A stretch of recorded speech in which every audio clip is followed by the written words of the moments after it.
December 27th. December 27th, not noon. Oh, you're live at the week though.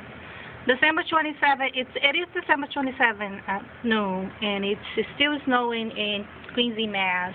It's pretty bad. We want to go outside and clean up our car to get out of the house, but it seems that it is impossible because of the emergency situation that we have in the city of Quincy right now. You're looking at the view from our porch, from our house. That's our parking lot right there, and our car is one of them between of those cars. And that's all I want to say. I love you guys. Happy Christmas, happy holidays, happy New Year. I'll be here with you guys next year. God bless us. God bless America.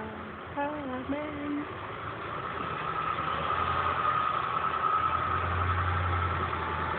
That is the truck trying to clean up the parking lot one more time. He's been there all night, poor guy.